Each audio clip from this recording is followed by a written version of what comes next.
If someone gave you $100 million today, what would you buy? A beautiful house? A luxury car? A private island? Many people believe that if they become rich, all their problems will disappear. But is that really true? Today's story is about a man who had everything money could buy. Yet every night, he went to bed feeling empty. And one unexpected meeting changed his life forever. My name is Richard Lawson. At 60 years old, I was one of the richest businessmen in New York. People saw my expensive suits, my luxury cars, my private jet, my beautiful mansion overlooking the river. Business magazines often called me the king of real estate. Every newspaper wrote about my success. People admired me. Some envied me. Others dreamed of living my life. But none of them knew the truth. Every morning, I woke up in a house with 23 rooms. Yet, I ate breakfast alone. Every evening, I sat at a dining table large enough for 20 people. Yet only one chair was ever used. Silence had become my closest companion. My wife, Helen, had passed away 7 years earlier after a long illness. She had always told me, "Richard, don't spend your whole life making money. One day, you'll discover what truly matters." At the time, I smiled and promised to work less. But I never did. There was always another meeting, another business deal, another project. I believed I was building a better future for my family. Instead, I was missing the present. Our only son, Daniel, had moved across the country years before. We rarely spoke, not because we were angry, because we had slowly become strangers. One Sunday morning, I looked around my enormous house. It felt colder than usual. For the first time in many years, I asked myself a question. When was the last time I laughed? I couldn't remember. That afternoon, instead of asking my driver to take me to the office, I decided to walk through the city. It had been years since I had walked without a destination. People hurried past me. Some were talking on their phones. Some were carrying shopping bags. Children were laughing in a nearby park. I sat on a bench and watched them play. One little boy kicked a football too hard. It rolled toward me. I picked it up. The boy ran over, smiling. "Thank you, sir." His father walked over as well. "I'm sorry about that." "It's no problem," I replied. The little boy looked at my watch. It was worth more than most cars. His eyes grew wide. "Wow, you must be very rich." I smiled politely. "I suppose I am." The boy thought for a moment. Then he asked a question I will never forget. "Are rich people always happy?" His father quickly apologized. "I'm so sorry. Children ask anything that comes into their minds." But I raised my hand. "It's all right." I looked at the little boy.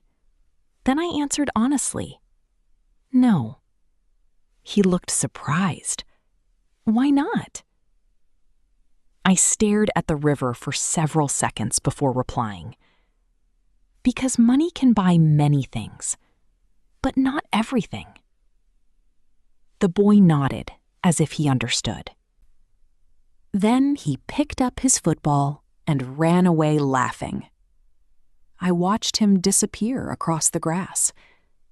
His laughter stayed in my mind long after he was gone. That evening, I returned to my mansion. I walked through the empty rooms. For the first time, the silence felt louder than ever. I opened an old wooden box that had belonged to Helen. Inside were photographs from many years ago. There was one picture of Daniel when he was 8 years old. He was sitting on my shoulders at the beach. We were both smiling. I couldn't remember the last time we had smiled together. I sat quietly and whispered, "When did everything change?" The next morning, my assistant handed me my schedule. "You have 9 meetings today." I looked at the list.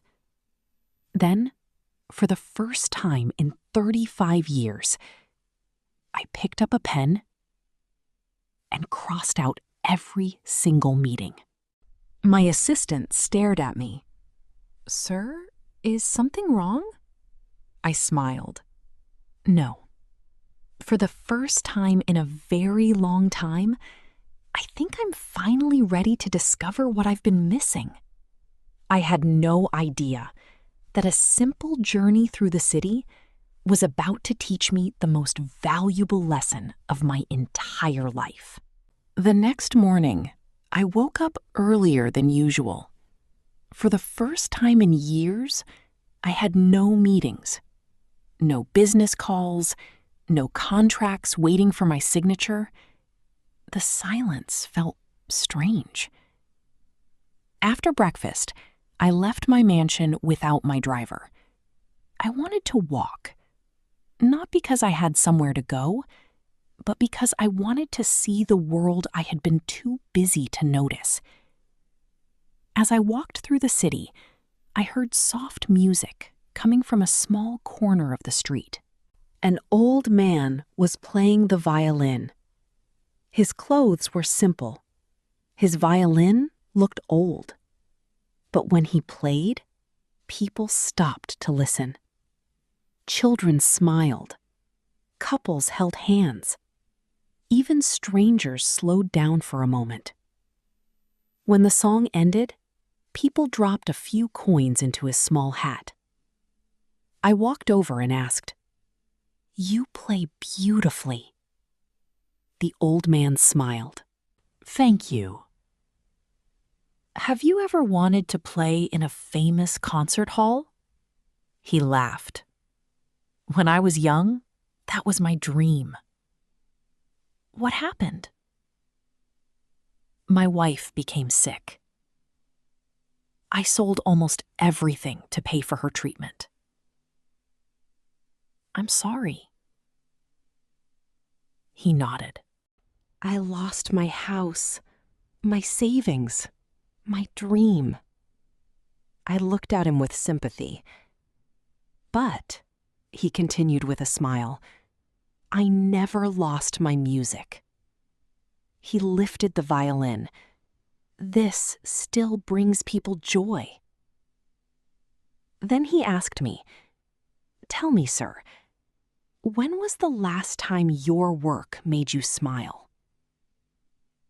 His question caught me by surprise. I couldn't answer. Before leaving, I placed a large amount of money into his hat. He thanked me kindly. But as I walked away, I realized something. The money had made him grateful. The music had made him happy. Those were not the same thing. I continued walking until I found a small neighborhood cafe.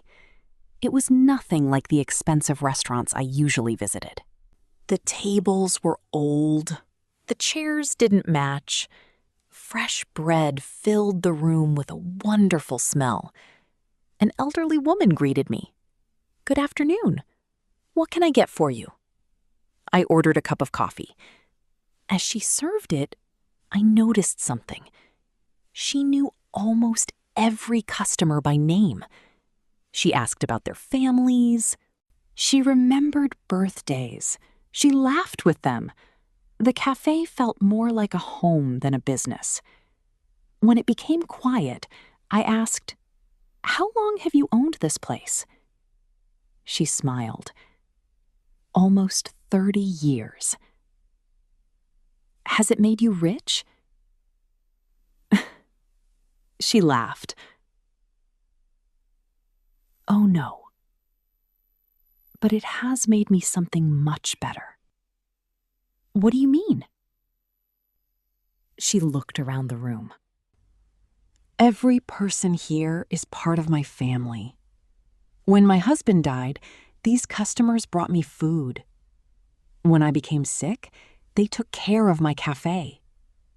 When I celebrated my 70th birthday, they surprised me with flowers." She smiled warmly. "I may not have a large bank account, but I have a rich life." Her words stayed with me long after I left. That afternoon, I visited a quiet park. An elderly man sat on a bench reading a book. We started talking. His name was Samuel. He had been a school teacher for 40 years. "What did you teach?" I asked. "History." "Did you enjoy it?" He smiled.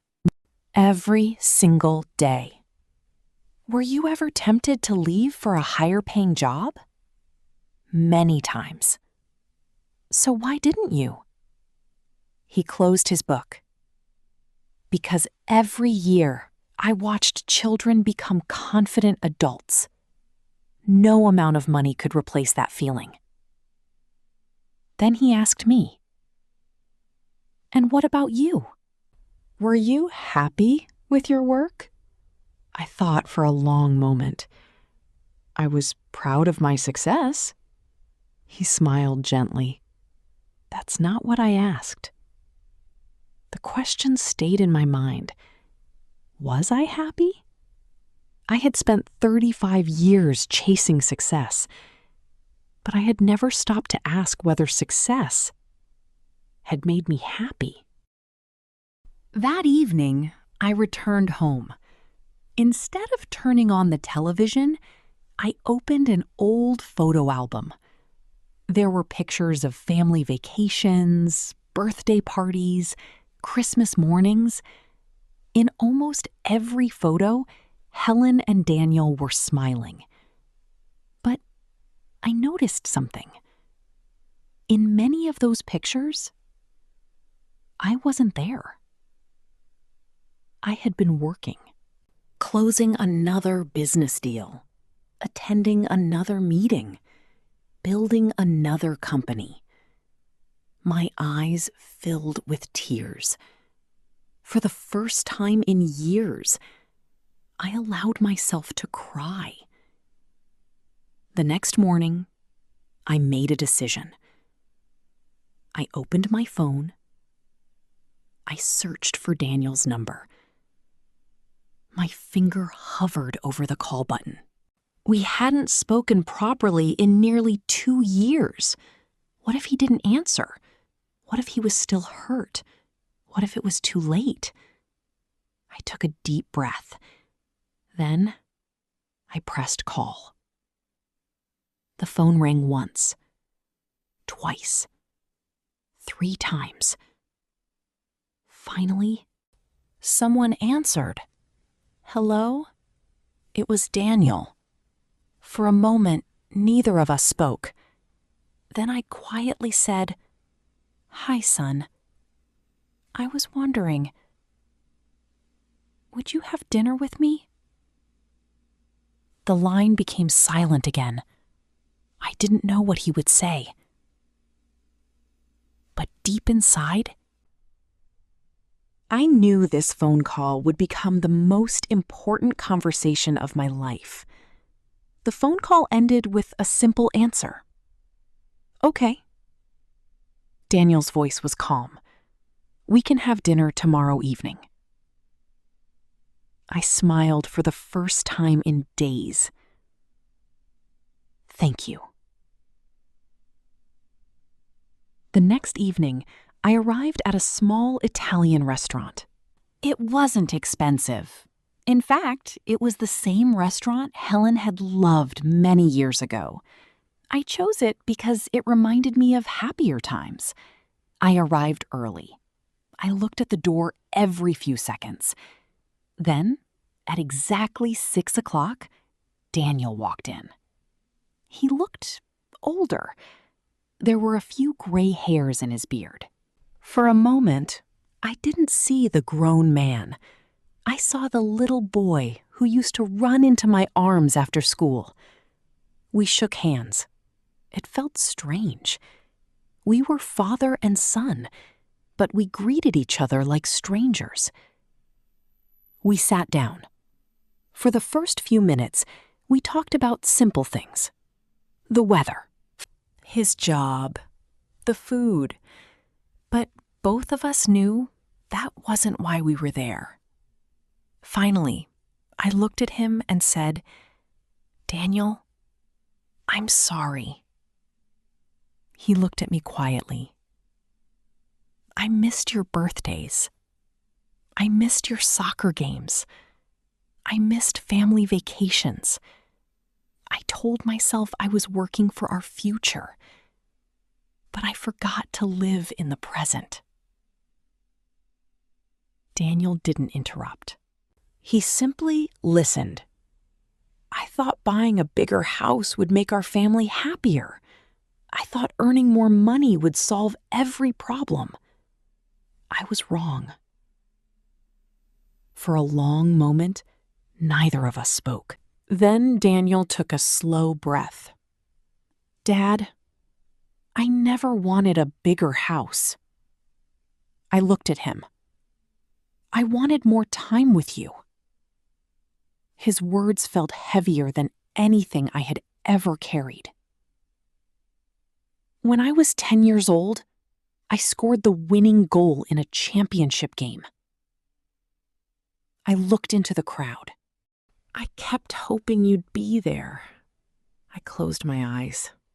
I remembered that day. I had been signing an important business contract. I told Mom it was okay.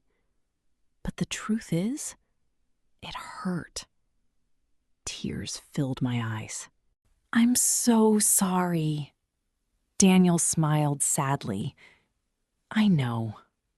I've already forgiven you." I looked at him in surprise. "You have?" He nodded. Holding on to anger only hurts both people. But forgiveness gives both people a chance to heal. For the first time in years, we talked honestly. Not about money, not about business, about life, about memories, about Helen, about everything we had never said. When dinner ended, Daniel stood up. "I'd like you to meet someone."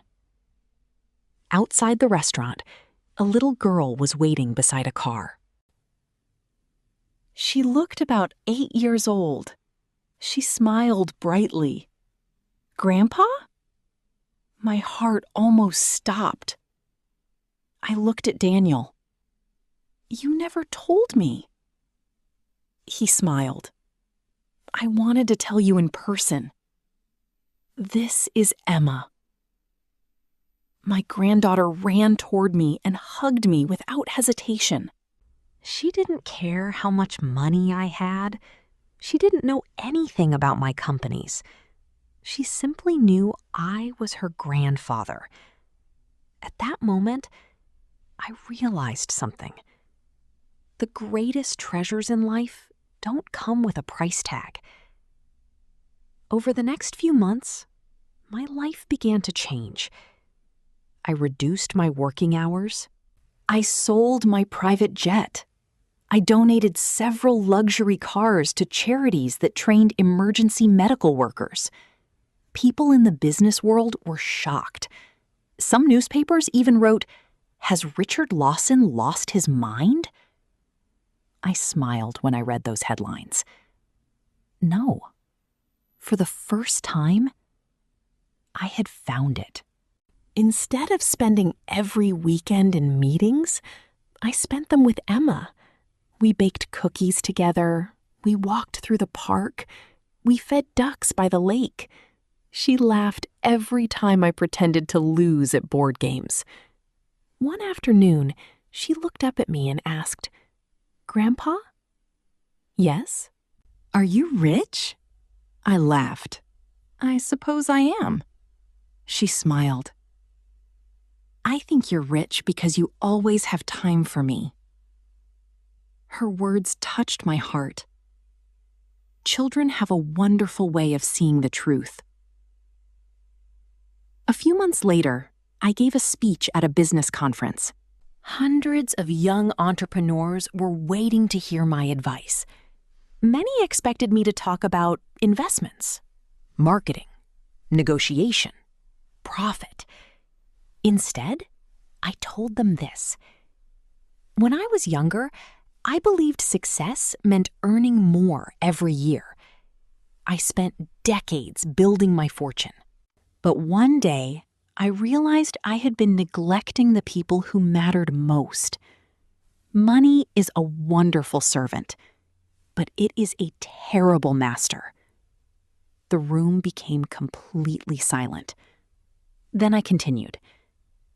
If you spend all your time making a living, don't forget to make a life. The audience applauded.